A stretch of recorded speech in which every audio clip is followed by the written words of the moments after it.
Hey, what's up everybody, and welcome back to another episode of News Dose, where I give you all of the latest gaming news. And I don't usually post on Fridays, but after yesterday's PlayStation 5 event, there has just been a ton of news come out. And I did say this yesterday, but all the information was very fluid, and we would have to sift through all of the game announcements that was announced at the PlayStation 5 event to figure out what exactly is happening. And yeah, Sony had a very misleading conference, to say the very least. They did everything they possibly could to make games appear as if they were exclusive titles when they just weren't, and yeah, we will discuss all of that. Also, something very exciting is brewing for the Xbox Series X, so don't go anywhere just yet because we will talk about that as well. To start off this episode though, I do want to go over two quick topics, and I will make this brief, but just a few days ago, Alex Kidd the Miracle World DX has been confirmed to be in development and will arrive on PC, Xbox, PlayStation, and the Switch in 2021. If you are an old school Sega fan, Alex Kidd may spark some nostalgic feelings within you because this is an old dormant IP for Sega that released back in 1986. In fact, this game is a remake of that exact game. We are seeing Sega do stuff like this here a lot recently, and they just brought back Streets of Rage with a lot of success in the fourth title, and it looks like Sega is doing something very similar here. They are handing Alex Kidd off to Merged Games, and it doesn't even appear as if Sega is publishing this game. They did the same with Streets of Rage 4, and that was a success, and I wouldn't mind seeing them do more stuff like this in the future. If you are a Sega kid though, this might be something worth checking out next year. Also, Paper Mario Origami King did get a brand new trailer to give you a closer look as to exactly what this game is. They do have plenty of details on the combat system and how the ring-based combat works, as well as how the partners play a role in Origami King. It looks really good though, I still probably would have preferred the classic Paper Mario combat over this, but it still looks interesting and I will reserve my judgment until I play it for myself. I will drop a link, however, in the description below, so go check that out if you are interested in Paper Mario Origami King.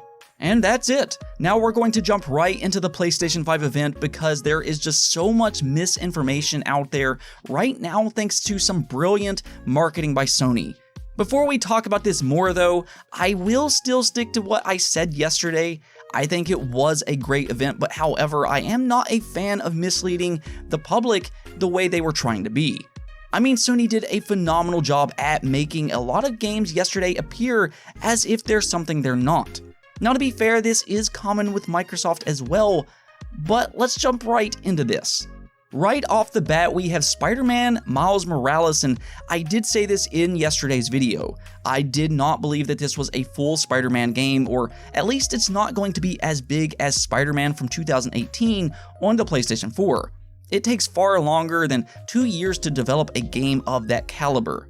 Well, today, a Sony executive came out and said that Spider-Man Miles Morales is an expansion and an enhancement to the original game, which obviously surprised a lot of people. Yesterday, several viewers did believe that this was going to be a full-on sequel to the original game, and, well, it's not. Now, Insomniac Games did come out later on and confirmed it is a standalone title, so it's not really an expansion either, but it definitely sounds like it's going to be smaller in scope. What does that exactly mean though? Think of something like Infamous Last Light. Actually, one game that I would compare it to is Gran Turismo Prologue, and if you remember that game back on the PlayStation 3, it's almost like a taste of what the next Gran Turismo game would end up being, but it helps push the PlayStation console early in the generation, and I think that is what Spider-Man Miles Morales will end up being. I think that there probably was some truth to the expansion statement. This very well could have been meant to be an expansion originally, but it was big enough to sell as a standalone title for the PlayStation 5. All I'm saying though is just do not go expecting this game to be near as big as Spider-Man 2018. I'm sure it will still be a great game because Insomniac Games is a great developer. I mean, I love their games, but again, just do not expect this to be a huge game or anything like that. Now, that was not the only misleading thing that happened yesterday though, because Sony did everything they possibly could to try and market games as full-on PlayStation 5 exclusives, and once fans started researching this stuff after the event, they found that's just not the case. In fact, one of the shadiest things I've ever seen in a conference was yesterday, and how they talked about the upcoming Square Enix game by Luminous Studios, Project Athia. If you paid attention to how they marketed this game, they said it was exclusively designed for the PlayStation 5. Right away, I questioned that because that line was such an odd thing in this conference. And in fact, it is going to be available on PC as well, and now they have completely removed the exclusively word in the marketing. It goes beyond that too, because let's read the fine print here. It says console exclusive for a limited time, also on PC. Man, they really tried hard to make this game sound as if it was a full-on PlayStation 5 exclusive. And again, I know Xbox does this type of stuff too, but Sony got creative here, and I do think fans need to call them out on this type of stuff. If you remember the Rise of the Tomb Raider timed exclusive announcement for the Xbox One, Microsoft got eaten alive for that announcement, and they have improved ever since. Fans need to speak up about this type of stuff as well from Sony, because it is intentionally trying to mislead consumers. It's very anti-consumer, and the thing about it is, while yes, I may have done my research after the event, you all who watch me will be updated as well, but what about those other 9 million people who watched that event live? A lot of those people will not have this information, and this is exactly why this type of marketing happens. They want this stuff to appear that you cannot have these experiences anywhere else.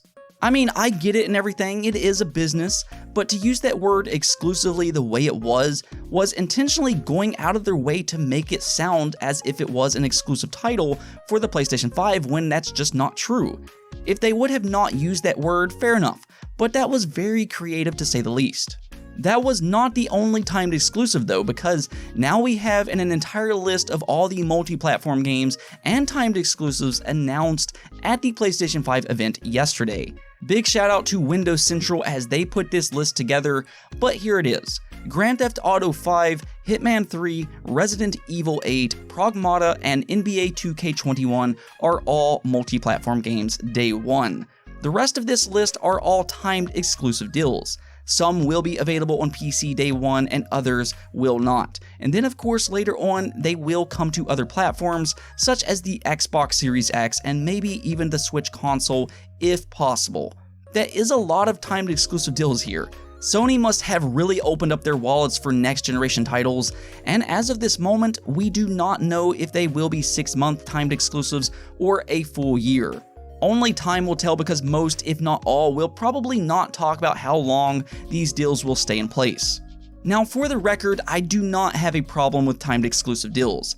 I know some people are going to watch this video and think I'm being overly harsh on Sony, and truthfully, I'm not trying to be. It's just the way that some of these games were announced yesterday, and it almost comes off as Sony intentionally misleading consumers, especially with Project Athia. I don't want to have to make 2 separate videos to let you all know what everything is available on and tell you that Sony is intentionally trying to mislead you. I should have been able to tell you this stuff yesterday, but I just couldn't.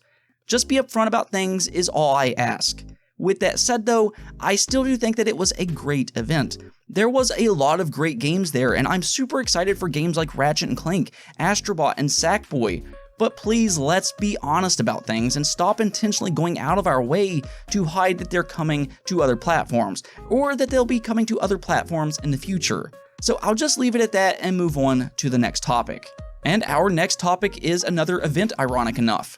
So a little more information did come out on the big Xbox Series X event coming in July, and if you weren't excited before, you might want to buckle up now.